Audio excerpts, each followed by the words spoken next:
kembali dengan saya Pak Guru Ikhwal Praja. Anak-anak pernah melihat bungkus mie instan enggak? Pernah melihat bungkus kopi enggak? Atau pernah membaca cara membuat pesawat terbang dari kertas? Nah, itu dia yang akan kita pelajari.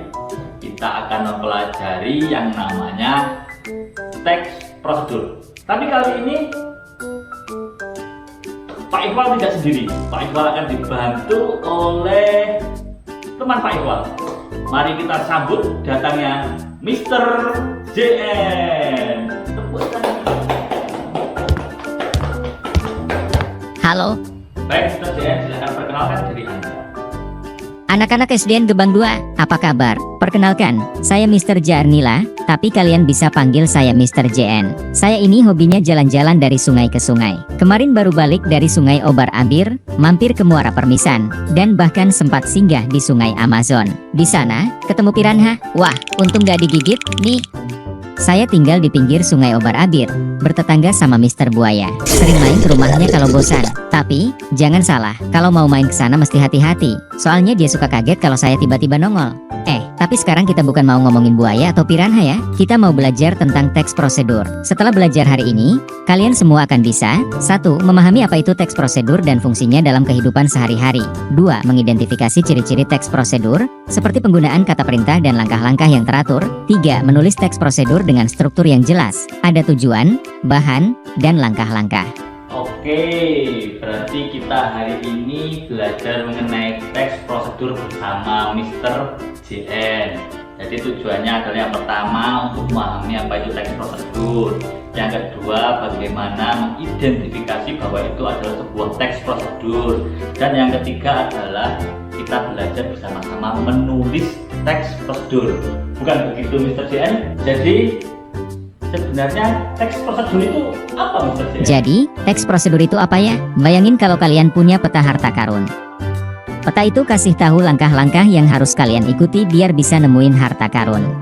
Nah, teks prosedur itu kayak peta, tapi buat nunjukin cara melakukan sesuatu. Jadi isi dari teks prosedur itu adalah sebuah cara membuat kopi, cara membuat teh, cara membuat mie, atau cara membuat pesawat terbang dari kertas. Nah, pada cara ini tentu ada langkah-langkahnya. Jadi kalau kita misalnya ingin membuat es teh, kemudian kita tidak sesuai cara-caranya, tentu tidak akan jadi es teh, mungkin bisa jadi hanya es saja.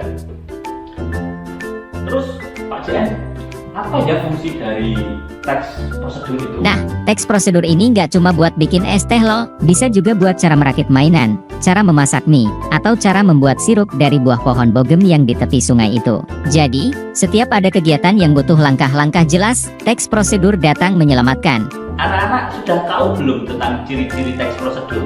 Kalau begitu, mari kita tanyakan kepada Mr. JN. Tentu saja, teks prosedur itu gampang dikenali. Ada beberapa ciri-ciri yang selalu ada. Yuk, kita lihat bareng-bareng. 1. Jelas. Setiap teks prosedur pasti punya tujuan. Misalnya, cara bikin es teh manis, atau cara menanam mangrove. Jadi, kita nggak akan bingung mau ngapain untuk buat sesuatu. 2. Berisi langkah-langkah teratur. Langkah-langkah dalam teks prosedur harus teratur, nggak boleh loncat-loncat. Contohnya, waktu bikin es teh, kalau tidak lengkap kalimat prosedurnya, bisa-bisa bukan es teh jadinya malah hanya jadi air es aja. 3. Menggunakan kata perintah dan penghubung. Teks prosedur juga pakai kata perintah seperti ambil, masukkan, campurkan, dan ada kata penghubung kayak. Lalu, setelah itu, jadi bisa jelas urutannya. Sip. Berarti teks prosedur itu ciri-cirinya ada tujuan, kemudian ada urutannya, kemudian yang terakhir ada menggunakan kata perintah dan kata hubung. Pinter. Jadi begini Mr. JN, karena teks prosedur itu sebuah urutan, maka pasti ada strukturnya Mr. JN. Bisa Mr. JN jelaskan? Oke, lanjut. Teks prosedur punya struktur atau susunan yang tetap, biar kalian nggak salah langkah. Yuk, kita lihat. 1. Tujuan. Di bagian ini memberitahu apa yang mau kita lakukan. Misalnya, cara bikin es teh manis, cara memasak mie, atau cara masak bandeng kelo kuning. Selanjutnya, 2. Bahan atau alat. Bagian ini memberitahu kita butuh apa aja buat mengikuti langkah-langkahnya. Contohnya, teh, gula, air panas, dan gelas.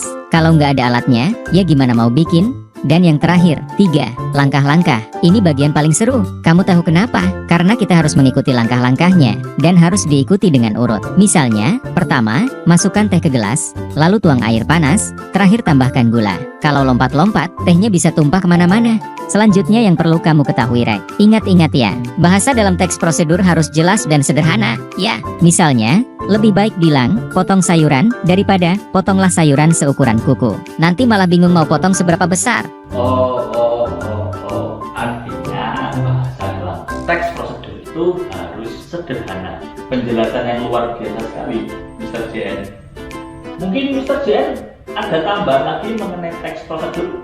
Sudah cukup untuk saat ini, dan sekarang giliran kalian untuk bikin teks prosedur sendiri. Coba tulis langkah-langkah kegiatan sehari-hari kalian. Misalnya, cara menyikat gigi, cara bikin sate concrom, atau cara membuat video di TikTok. Jangan lupa, langkah-langkahnya harus jelas dan teratur ya. Baik anak-anak, saya pamit dulu, karena saya ada janji dengan Mr. Buaya. Oh gitu. Oke Mr. JN, terima kasih. See you.